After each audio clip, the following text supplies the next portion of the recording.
السلام علیکم، عمر اکیڈمی میں خوش آمدید۔ امید ہے آپ سب بالکل خیریت سے ہوں گے۔ تو جناب، آج ہم ایک ایسے شہر کے بارے میں ڈسکس کرنے جا رہے ہیں جو پاکستان کی آزادی کے وقت تو ایک چھوٹے سے گاؤں کی صورت میں آباد تھا، لیکن کچھ عرصوں بعد اس نے اتنی ترقی کر لی کہ آج وہ دنیا کا ایک انتہائی اہم شہر ہے۔ وہ کتنا اہم شہر ہے، اس کی اہمیت کا اندازہ آپ اس بات سے لگائیے کہ اگر اس شہر کی 4 بڑی فیکٹریاں جو سیمی کنڈکٹرز بناتی ہیں، اگر وہ 1 مہینے کے لیے بند ہو جائیں تو پوری دنیا کی الیکٹرانک انڈسٹری کی پروڈکشن تقریباً رک جائے گی۔ تو اس جدید ترین ترقی یافتہ شہر کا نام ہے تائپے۔ تائپے جو کہ تائیوان کا ایک شہر ہے، اس کی شروعات جو ہے وہ آج سے تقریباً 200 سال پرانی ہے کہ وہ گاؤں کی صورت میں آباد ہوتا ہے۔ تو وہاں پہ چائنا سے کچھ لوگ آ کر کے اس کو کھیتی باڑی کے طور پہ اس علاقے کو آباد کرتے ہیں۔ پاکستان کی آزادی کے بعد 1949 کے اندر یہاں پر لوگوں کا ایک بہت بڑا انفلکس آتا ہے چائنا سے۔ چائنا 1949 میں آزاد ہوتا ہے اور وہاں پہ کمیونسٹ پارٹی کی حکومت آتی ہے، تو بہت سے لوگ وہاں سے ہجرت کر کے اس جگہ آ کر کے آباد ہو جاتے ہیں۔ اس وقت تک یہ تائپے جو تھا وہ ایک چھوٹا سا گاؤں جیسا قصبہ تھا اور لوگ یہاں کے زیادہ تر کھیتی باڑی کیا کرتے تھے۔ پھر آہستہ آہستہ جب آبادی بڑھتی گئی اور یہاں کے لوگوں نے جو ہے اس کو گاؤں کو ترقی دے کر کے پھر بعد میں تائپے کو ایک سٹی کی طرح ڈیولپ کیا۔ تائپے نے اپنی اتنی ترقی کا سفر کس طرح سے مکمل کیا اور آج یہ دنیا کے لیے اتنا اہم شہر کس طرح سے بنا، اس میں ساری محنت وہاں کے لوگوں کی ہے۔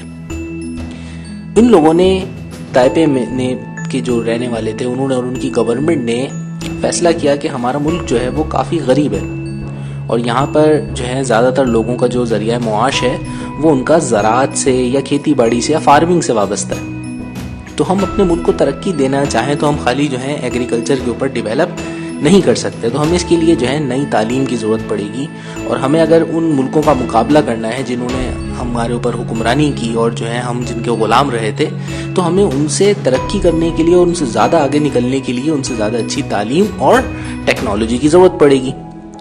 تو لہٰذا وہاں کے لوگوں نے اپنے بچوں کو پڑھانے کا فیصلہ کیا۔ تو وہاں کی حکومت نے اور وہاں کے لوگوں نے جو ہے تعلیم پر بہت زیادہ زور دینا شروع کیا بچوں کے، اور انہوں نے بہت سارے بچوں کو باہر اسکالرشپ پہ بھیجا تاکہ وہ وہاں سے تعلیم حاصل کر کے آئیں۔ تو کچھ عرصے بعد تائیوان کے اندر ایک ایسی جنریشن تیار ہوئی جو کہ بہت ہی کوالیفائڈ تھی، باہر سے پڑھے لکھے ہوئے تھے، اور جو ہے وہ ہر قسم کی لیٹسٹ ٹیکنالوجی جو دنیا میں اس وقت اویلیبل تھی مختلف فیلڈز میں، ان کے بارے میں انفارمیشن رکھتے تھے۔ تو جب ان کی ایجوکیشن کمپلیٹ ہو جاتی ہے تو پھر پریکٹیکل لائف میں ان کو کام کرنے کا موقع ملتا ہے، تو وہ اپنے ملک کو ڈیولپ کرنے کے لیے ایک پلان بناتے ہیں کہ بھائی آنے والے سالوں میں دنیا میں کون سی چیز ہوگی جو سب سے زیادہ اہمیت کی حامل ہوگی۔ تو ذرا اپنے ارد گرد نظر دوڑائیے، آج کل اپنی زندگی میں دیکھیے کہ ہمارا مختلف مشینوں اور مختلف الیکٹرانک گیجٹس کے بغیر زندگی کا گزارا ممکن ہی نہیں ہے۔ موبائل فون ہماری زندگی کی اہم ضرورت ہے، ٹیلی ویژن، اسمارٹ ٹی ویز، ٹھیک ہے نا، اسی طریقے سے ہمارے پاس سیٹلائٹس ہیں اور جتنی بھی جو ٹیکنالوجی ہیں، جو الیکٹرانک ڈیوائسز وغیرہ ہیں، یہ ساری ہمارے آج کی زندگی کا ایک انتہائی اہم جز ہے۔ تو ان چیزوں سے ہم جو ہیں اسکیپ نہیں کر سکتے۔ اگر ہم ان چیزوں کو چھوڑ دیں گے تو ہماری زندگی بہت ڈیفیکلٹ ہو جائے گی۔ جتنی بھی الیکٹرانک کی چیزیں ہیں، ان تمام چیزوں کے اندر جو مدر بورڈ ہوتا ہے، جو ان کے اندر جو چپس لگی ہوئی ہوتی ہیں، ان چپس کو سیمی کنڈکٹر چپس کہا جاتا ہے، اور دنیا میں سب سے اعلیٰ اور بہترین کوالٹی کی جو چپس بنتی ہیں سیمی کنڈکٹر کی، وہ تائیوان بناتا ہے۔ اور تائیوان کا جو شہر تائپے ہے وہ اس حوالے سے خاص طور پہ مشہور ہے کیونکہ اس کو سیمی کنڈکٹر سٹی بھی کہا جاتا ہے۔ تائپے ایک ایسا سٹی ہے جہاں پہ آپ کو بالکل بھی بے روزگاری نہیں ملے گی، وہاں کے تمام لوگ پڑھے لکھے ہیں اور سارے کے سارے برسر روزگار ہیں، سب کے اپنے اپنی جو ہیں جابس ہیں، اور وہاں ایجوکیشن کا یہ عالم ہے کہ وہاں پر 24 آورز آپ کو ایجوکیشنل سروسز اویلیبل ہیں۔ یونیورسٹیز دن میں بھی کھلتی ہیں، رات میں بھی کھلتی ہیں، اور بک اسٹور اور ریسٹورنٹس وغیرہ وہاں 24 گھنٹے کھلے رہتے ہیں۔ تو یہ شہر جو ہے وہ نیو یارک کے بعد دوسرا شہر ہے جس کے بارے میں کہا جاتا ہے سٹی دیٹ نیور سلیپس، اور آپ پورے دن جو ہے وہاں پہ آپ گھومے پھرے ہیں تو آپ کو جو ہے وہاں پہ ایکٹیویٹی نظر آئے گی، زندگی میں ایک ہلچل نظر آئے گی آپ کو۔ تائپے کے لوگوں کی ایک اور خاصیت ہے، وہ یہ ہے کہ یہ لوگ بہت فاسٹ ٹیکنالوجی کو اڈاپٹ کرتے ہیں۔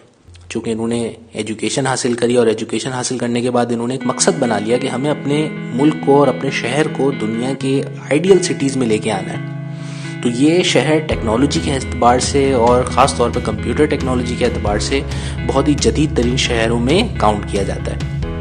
یہ وہ واحد شہر تھا، پہلا شہر تھا جس میں وائرلیس سسٹم اور وائی فائی کا نیٹ ورک بہت ہی ایکسٹینسولی ڈیولپ کیا گیا.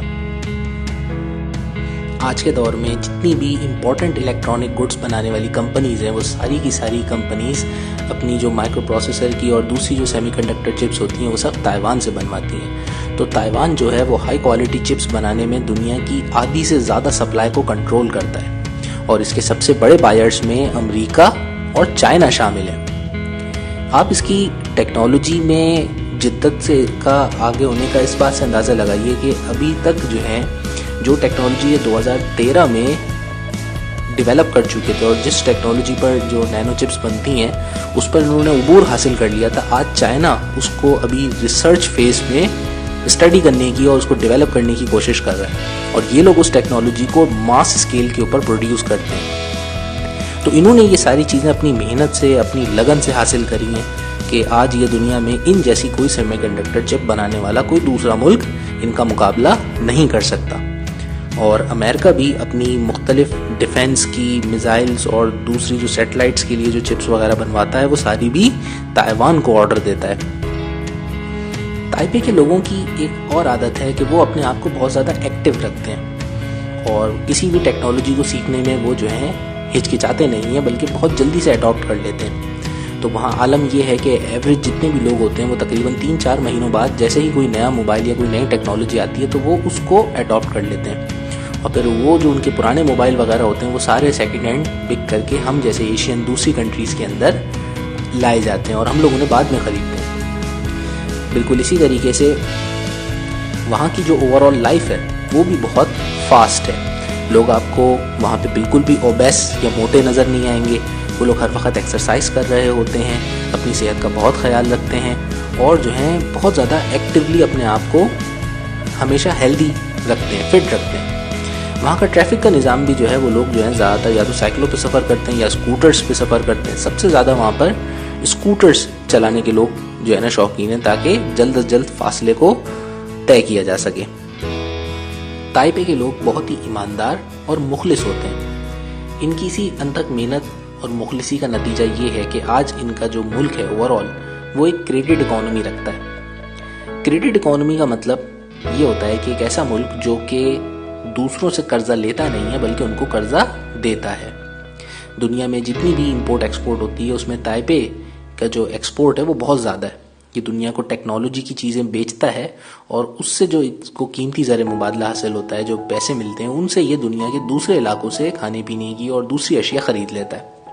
کہاں ایک وقت تھا کہ یہ ایک ایسا گاؤں تھا جو کہ اسی قسم کی سبزیاں اور دیگر کھانے پینے کی چیزیں اگا کر کے زراعت پہ گزارا کرتا تھا. آج یہی وہ شہر بن چکا ہے جو کہ پوری دنیا کو الیکٹرانک گڈس سپلائی کرتا ہے اور پھر اس سے جو جنریٹ ہوتا ہے ریونیو، اس سے جو ہے یہ تمام دنیا سے مختلف علاقوں سے جو چیز چاہیں یہ خرید سکتے ہیں. تائپے شہر کی سب سے اونچی بلڈنگ جو ہے اسے تائپے 101 کہا جاتا ہے. ایک وقت تھا کہ یہ دنیا کی سب سے اونچی ٹالسٹ بلڈنگز میں شمار ہوتی تھی. پھر بعد میں دنیا میں اور بھی دوسری ٹالسٹ بلڈنگ بن گئی. لیکن یہ جو بلڈنگ ان کی تائپے ہے اس کے اندر جو لفٹس کا سسٹم ہے وہ بھی بڑا انوکھا سسٹم ہے. وہ اتنی تیز رفتار سے لفٹس سفر کرتی ہیں کہ آپ کو بالکل گراؤنڈ باٹم سے لے کر کے آپ کو پوری اوپر کی فائنل منزل تک جو ہے یہ 1 منٹ کے اندر پہنچا دیں گی. ان کی رفتار اتنی تیز ہوتی ہے کہ جتنی ٹیک آف کے وقت کسی ہوائی جہاز کی ہوتی ہے. تائپے کے لوگ ایجوکیشن پر بہت زیادہ فوکس کرتے ہیں اور ان کا اسکول اور یونیورسٹی کا جو نظام ہے وہ اتنا اچھا ہے کہ انٹرنیشنل مقابلوں میں ان کے اسٹوڈنٹس جو ہوتے ہیں وہ ہمیشہ بہت ہی نمایاں نمبر لے کے کامیابی حاصل کرتے ہیں. خاص طور پہ سائنس اور میتھمیٹکس پر یہاں بہت زیادہ زور دیا جاتا ہے. اچھی تعلیم ہی کی بدولت انہوں نے آج یہ مقام حاصل کیا ہے کہ ان کے ملک میں، ان کے شہر میں کوئی بہت بڑی نیچرل ریسورسز نہیں ہیں لیکن انہوں نے کبھی بھی کسی ریسورس کی کمی کو اپنے آڑے نہیں آنے دیا. آج وہ دنیا سے را مٹیریل پرچیز کرتے ہیں اور اس کو اپنے تعلیم اور اپنے ہنر سے، جو کہ انہوں نے دوسرے ملکوں میں جا کر کے ایک وقت میں سیکھا تھا، اسی سے وہ محنت کر کر کے اس مٹیریل سے وہ نئی نئی ایسی چیزیں بناتے ہیں جو پوری دنیا کی آج ضرورت ہیں۔ تو آج کی کہانی سے ہمیں کیا سبق ملتا ہے؟ آج کی کہانی سے ہمیں یہ سبق ملتا ہے کہ اگر ہمیں کسی بھی علاقے کو ترقی دینی ہے تو اس ترقی میں وہاں کے لوگوں کا بہت اہم کردار ہوتا ہے۔ اگر وہ لوگ ایمانداری سے، محنت سے، مخلصی سے تعلیم حاصل کریں، کیونکہ تعلیم کے بنا تو ترقی ممکن ہی نہیں ہے، اور پھر اس کے بعد فل محنت اور لگن کے ساتھ اگر کام کریں تو وہ گاؤں کو بھی ایسا آئیڈیل شہر بنا سکتے ہیں جو دنیا کے لیے ایک مثال ہے۔ اور ہمیں اس سے سبق سیکھنا چاہیے کہ یہ تو ہم سے بعد میں ڈیولپ ہوا، اور ہمیں آزاد ہوئے آج کتنے سال گزر چکے ہیں، لیکن ہمارے آج بھی بنیادی مسائل جو ہیں وہ سیوریج کا پانی کے ہیں، پینے کے پانی کے ہیں اور کھانے کے ہیں۔ تو امید ہے کہ آپ چل کر کے آگے ان تمام مسائل سے ہمارے شہر کو، ہمارے ملک کو نجات دلائیں گے۔ Thank you.